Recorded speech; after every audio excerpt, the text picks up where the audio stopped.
bienvenidos a Razonando mi Fe.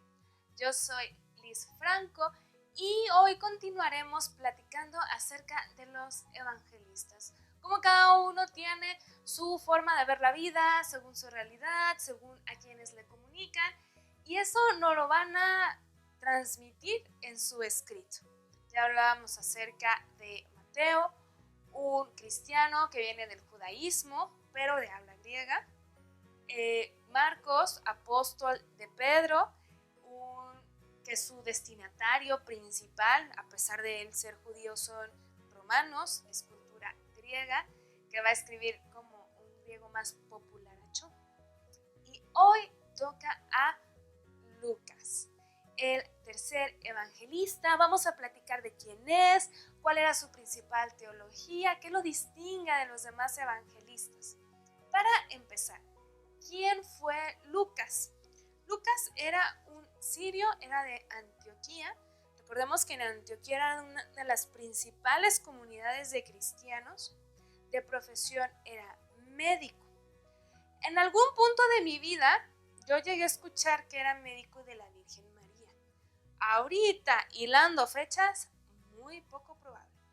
Se decía o se dice porque efectivamente era médico y porque vamos a encontrar el texto de la Anunciación que no hay en ningún otro evangelio. Pero lo más probable es que no. Lucas fue apóstol de apóstoles. Seguramente ni siquiera conoció a la Virgen. Estamos hablando que fue de segunda o tercera generación. ¿A qué me refiero con esto? Pedro es de primera generación porque él conoció directamente a Jesús. Marcos es de segunda generación porque él no fue apóstol de Jesús, fue apóstol de Pedro, ya pasaron dos. Entonces Lucas puede estar al nivel de Marcos o incluso que sea apóstol del apóstol. No lo sabemos con certeza. Antes de ser bautizado cristiano, él ya era judío, pero era judío prosélito. ¿Qué significa esto? Los judíos de raza, que son judíos y que pueden a su árbol genealógico hasta Moisés y Abraham y etcétera, son judíos de raza. Pero los judíos también aceptaban que gente de otras razas, pueblos, creencias se convirtieran al judaísmo. Ese fue el caso de Lucas. Él ya era judío, pero era, digamos, un judío foráneo. Y después escucha la buena nueva, escucha el mensaje de Jesús y decide convertirse al cristianismo. ¿Por qué hago tanto hincapié en esto? Le va a ayudar a ver el mundo de una manera muy diferente a como lo veía, por ejemplo, Mateo, que él sí era judío. Él va a tener como todavía más apapacho por todos los griegos. Recordemos la situación, lo vuelvo a decir y lo diré hasta el cansancio, de los primeros cristianos. Antes de ser cristiano tenías dos opciones. O habías sido judío y te convertiste al cristianismo porque estás convencido que Jesús es el Mesías prometido por los profetas, o eres pagano, que tienes muchos dioses y de repente alguien te habla de un Dios que es el mero bueno y que su hijo se sacrificó y resucitó y lo aceptas, pero nunca fuiste judío. Y entre estos dos grupos, aunque ambos ya eran cristianos, había como cierto celo, porque los judíos se seguían sintiendo el pueblo elegido. Y entonces querían que estos gentiles, estos paganos, primero se hicieran judíos para después hacerse cristianos, como lo hizo Lucas, por ejemplo. Pero Pablo dijo, yo no estoy de acuerdo, y de hecho se hizo un concilio que está escrito en los Hechos de los Apóstoles y se dio la conclusión de que no tenemos que llevar ese doble paso. Por eso ni tú ni yo somos judíos antes de ser cristianos. Pasamos derechito y sin escalas al cristianismo. ¿Cuándo se escribió? No lo dató, pero se tantea que entre el 75 y el 85. ¿Dónde? Probablemente igual hay ese Lucas Tache que no puso fecha y hora y lugar cuando terminó su escrito, en Grecia. Muy probablemente en alguna comunidad evangelizada por Pablo. Recordemos que Pablo tenía como un cariño muy especial a todas estas personas que no venían del judaísmo, a pesar de él ser judío, sino él se va, digamos, a especializar en evangelizar gentiles, paganos, griegos, romanos, etc. ¿De dónde saca su información? Para empezar, Lucas, como buen médico, era muy ñoño. Le fascinaba leer, le fascinaba investigar y hacer las cosas muy bien hechas. No era así como que, y no fue tanto como Marcos. Marcos fue así de, le preguntó a Pedro y complementó con otras cosas. Lucas no tuvo el acceso a eso. Entonces, él se tiene que poner a preguntar aquí, a preguntar allá, a buscar escritos y va con eso a armar todo su escrito. De hecho, a Lucas se le atribuye no solo el Evangelio, sino también los Hechos de los Apóstoles. Y él lo va a decir, no me la crean a mí. Puesto que muchos han intentado narrar ordenadamente las cosas que se han verificado entre nosotros, tal como nos las han transmitido los que desde el principio fueron testigos oculares y servidores de la palabra. He decidido yo también, después de haber investigado diligentemente todo desde los orígenes, escribírtelo por su orden. Él ya conocía, ya había escritos y él se da la tarea de organizarlos, de leerlos, de escribirlo. Y no por eso es un parchadero, tiene una intención, por eso pone uno en un lugar. Y Lucas era muy culto, a diferencia de Marcos. Ambos evangelios están escritos en griego, pero el evangelio de Marcos es un griego más popular y el evangelio de Lucas es un griego como más fresa, más culto, más estilizado, más culto, más ñoño diría yo. ¿Cuáles son sus fuentes? La fuente Q, que ya hablábamos del evangelio de Mateo, el evangelio de Marcos, pero 40% del evangelio de Lucas es original. Entonces se puso neta las pilas en investigar y en buscar fuentes adicionales a los demás evangelistas para armar su escrito. ¿A quiénes le escribió? Comunidades griegas, como decía, muy probablemente evangelizadas por Pablo. Eran clase media o populachona y de todas las culturas del mundo. Pensemos, por ejemplo, en Corinto, que fue una de las comunidades principales de Pablo. Era puerto, llegaba gente de absolutamente todos lados. Éfeso, donde puso su cuartel principal Pablo durante la última etapa de su ministerio, mismo caso, era puerto y llegaba gente de todos lados. Entonces, Lucas va a lidiar con personas de todos colores y sabores.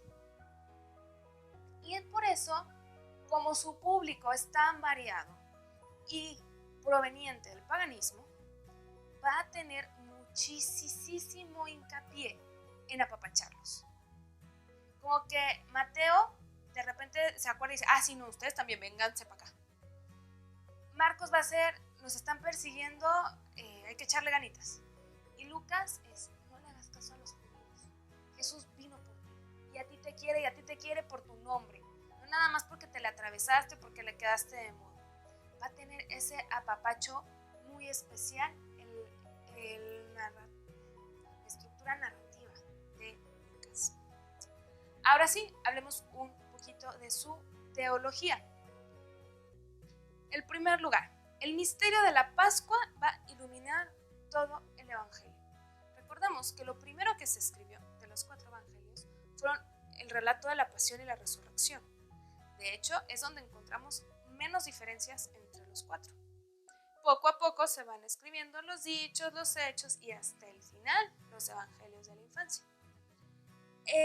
Lo interesante es cómo específicamente en Lucas se nota mucho que la Pascua va a iluminar.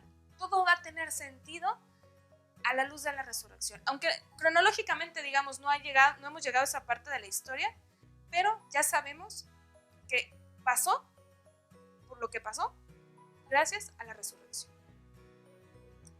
El Espíritu Santo es protagonista y es el que va a meter su cuchara en todo. Que Jesús se fue al desierto a orar porque el Espíritu lo llevó. Que Jesús le dieron ganas de rezar porque el Espíritu le dijo. Que a Pedro se dijo que Jesús es el Mesías porque el Espíritu le sopló. que Isabel se enteró que María estaba embarazada porque el Espíritu le dijo, que María quedó embarazada porque el Espíritu la cubrió con su sombra. El Espíritu Santo va a ser ultra mega protagonista en todo el Evangelio. También, como ya les decía, va a tener muy latente este tema del universalismo de la salvación.